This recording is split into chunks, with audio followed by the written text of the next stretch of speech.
Sejam muito bem-vindos ao Pode Humanizar, o podcast da Humanizer Terapias. Eu sou Vivian Pinheiro e vou apresentar esse episódio. Estamos aqui hoje com a Viviane Freire e ela vai falar um pouquinho sobre o que ela vem apresentar pra gente. Olá, Vivian, obrigada pelo convite. Eu sou Viviane Freire, fonoaudióloga, formada pela UFRJ, especialista em linguagem, com atuação clínica em transtornos do neurodesenvolvimento, e vim aqui contribuir um pouquinho nesse nosso bate-papo a respeito de algumas informações do campo aí da fonoaudiologia e como que a gente pode auxiliar melhor as crianças.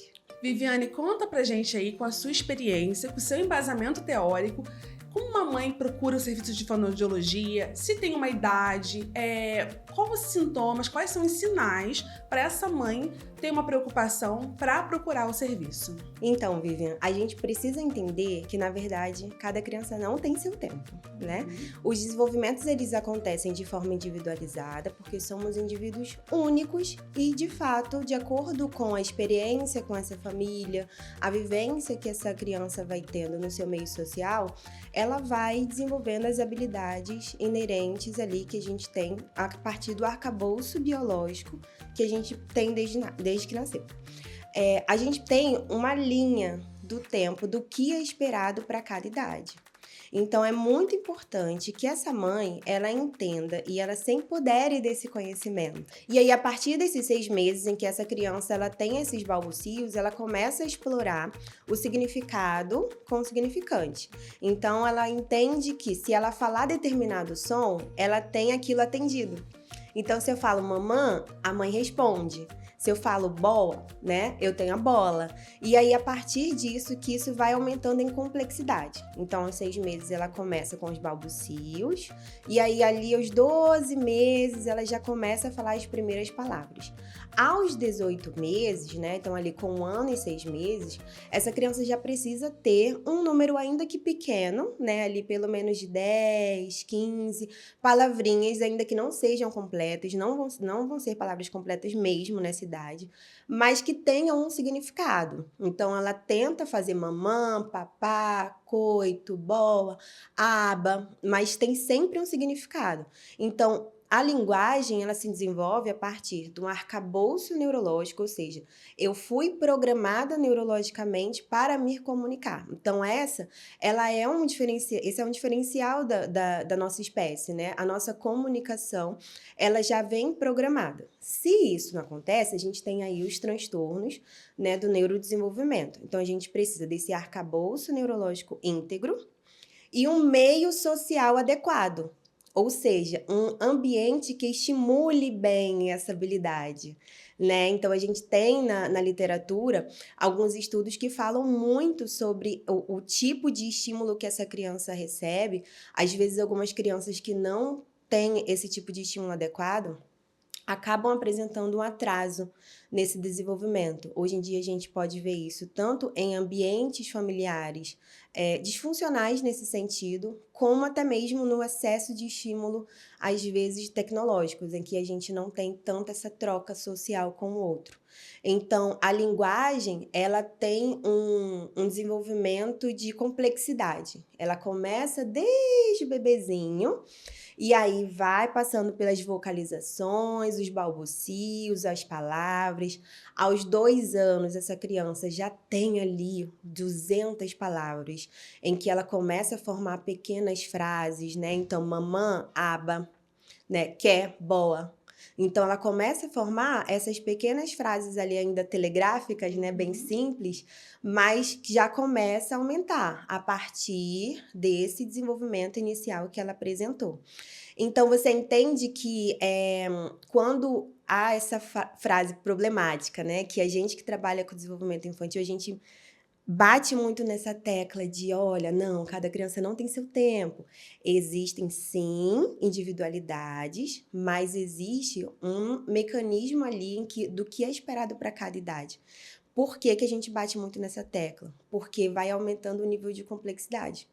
Então, você entende que se essa mãe não teve acesso a essa informação, ela não foi empoderada, né, dessa informação, ou ela até buscou ajuda, mas teve uma orientação inadequada.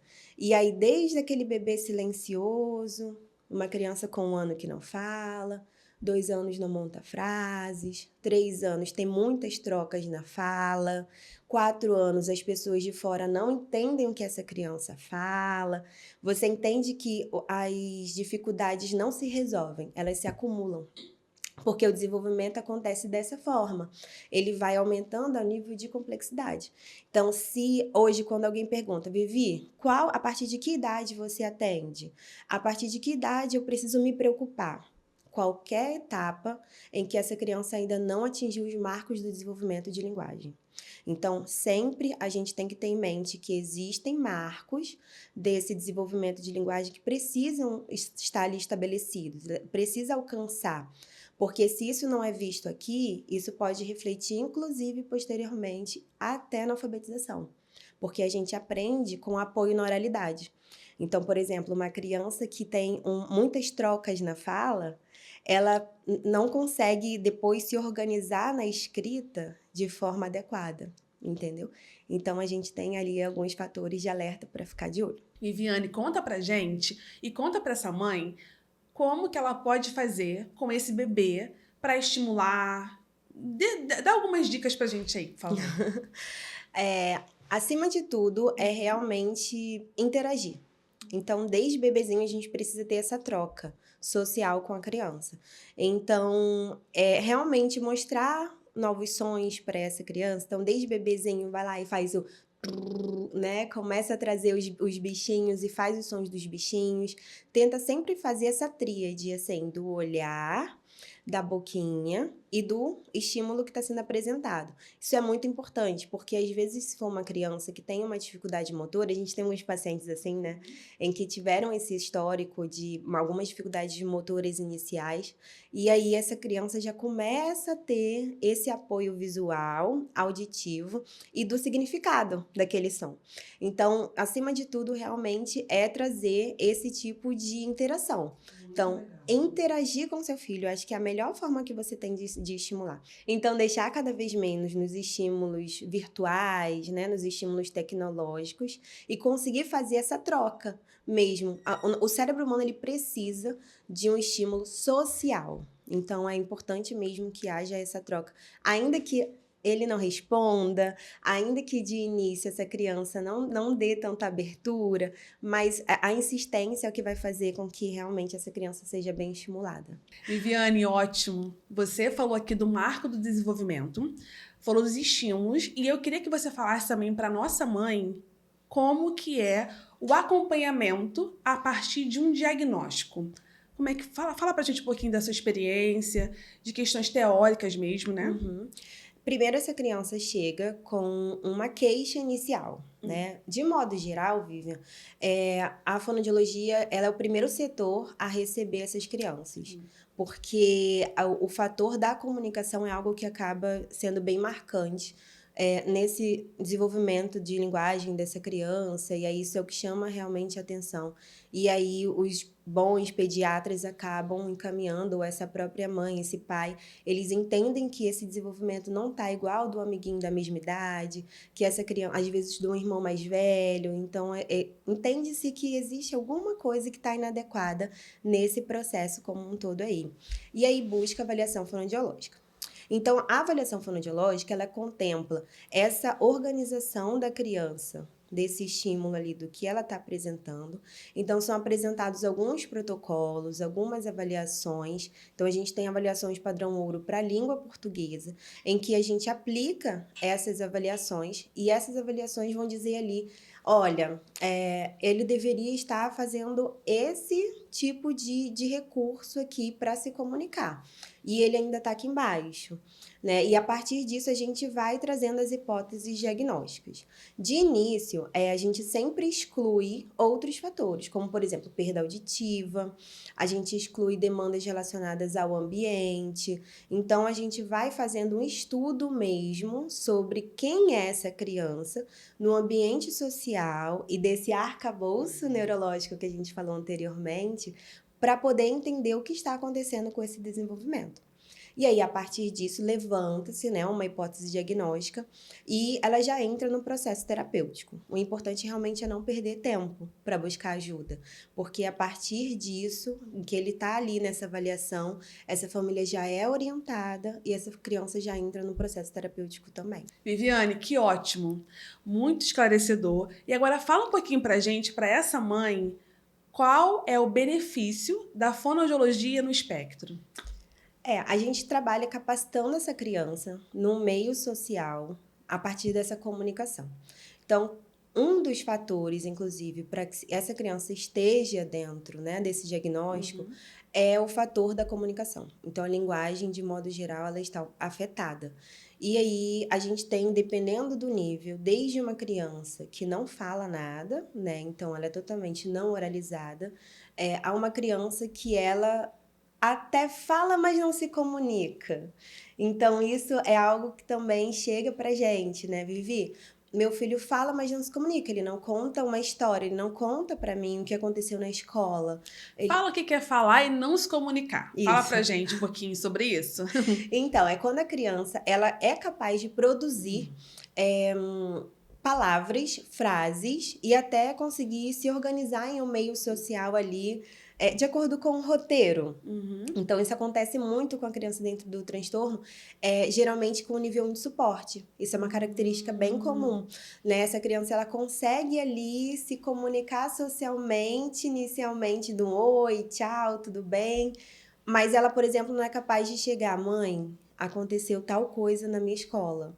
Ou ela não é capaz de chegar com os coleguinhas ali e se organizar para contar de uma experiência que ela teve. Ou de entender piadas, por exemplo, de entender duplo sentido, de entender certas brincadeiras que são inerentes ali da própria idade.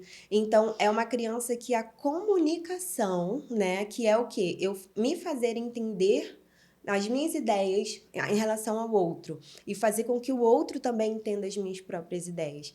Então, isso não acontece. Então, assim, desde essa criança que não fala nada até essa criança que fala, mas não se comunica, a fonoaudiologia pode ajudar aí nesse processo. Então, a partir dessa avaliação inicial, a gente faz a categorização. Então, qual é o nível linguístico que está afetado, né, dessa criança? Quais são esses níveis linguísticos? Em que fase ela está? E aí, a partir disso, é montado um plano terapêutico fonoaudiológico e aí a gente vai auxiliando essa criança nesse processo. E isso muda a vida dessa criança, muda a vida dessa família, porque realmente essa criança consegue trazer as suas próprias vivências, ela se entende como um indivíduo social.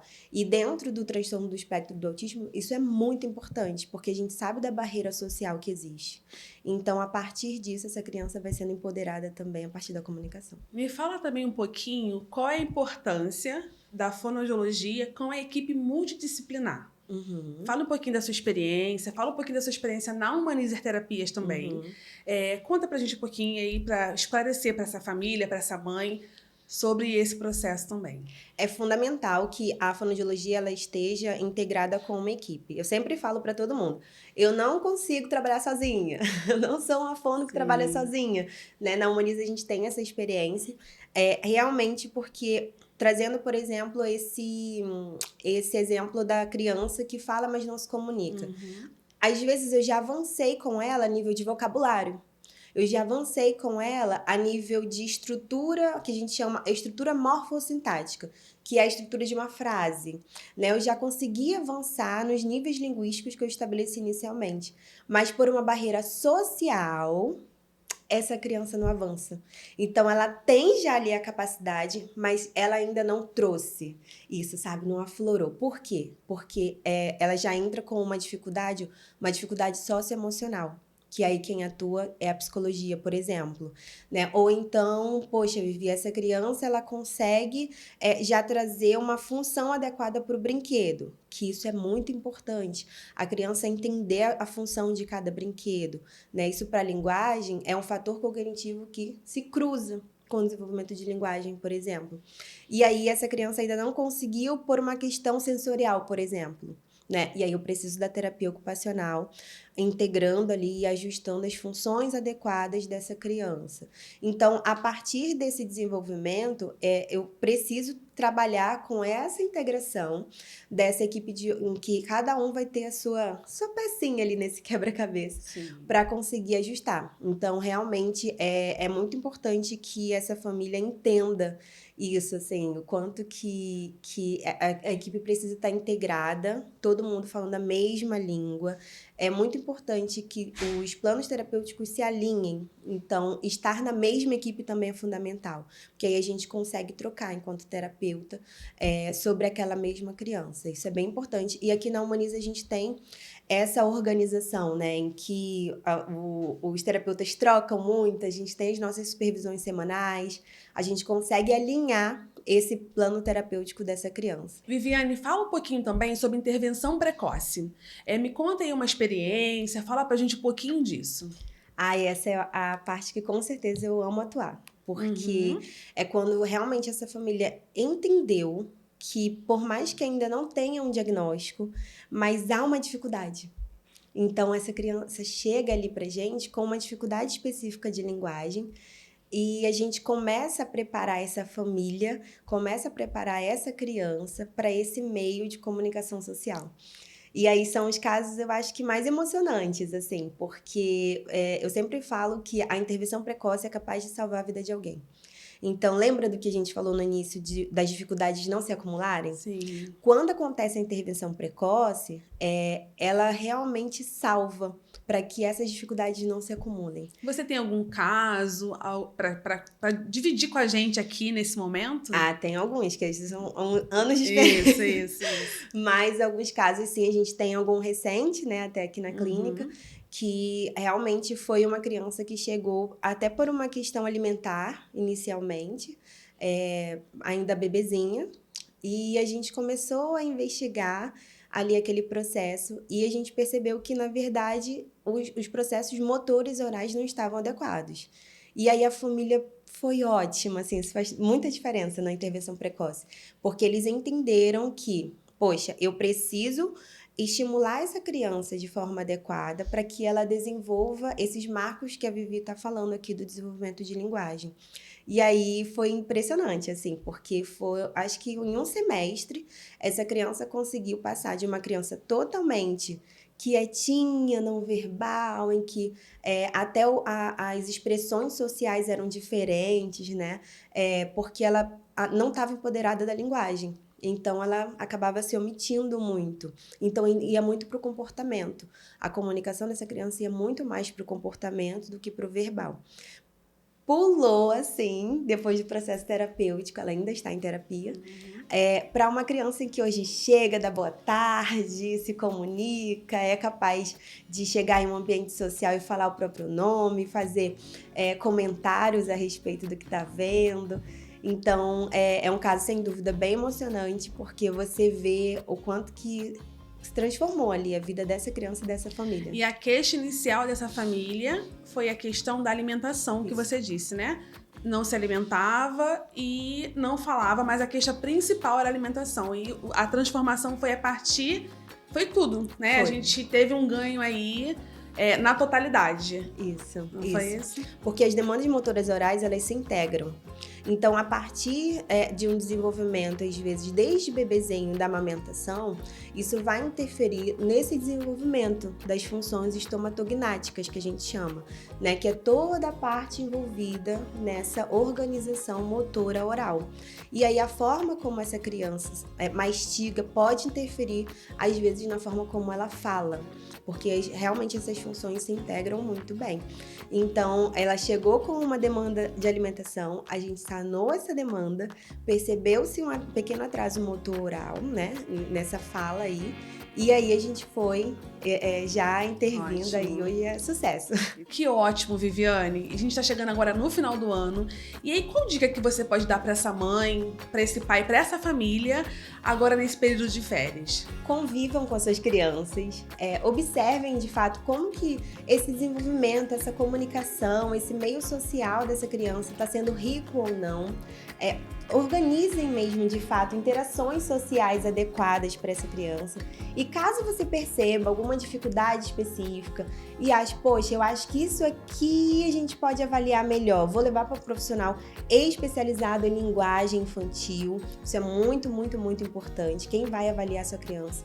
Porque é a partir disso que você vai ter um feedback adequado a respeito do neurodesenvolvimento do seu filho. E aí traz pra gente, que a gente realmente tá aqui para ajudar, para acompanhar. Qualquer dúvida, qualquer auxílio que a gente possa dar, a gente está aqui à disposição. Obrigada, Vivian. Obrigada, pessoal. Qualquer dúvida que vocês tiverem, pode mandar lá pro Instagram da Humaniza. Estou aqui à disposição. Espero que eu tenha contribuído de alguma forma. E aí, qualquer coisa, tô aqui esperando vocês. E se você gostou do nosso episódio, você pode comentar, curtir, inclusive, pode também dar sugestão para os nossos próximos episódios.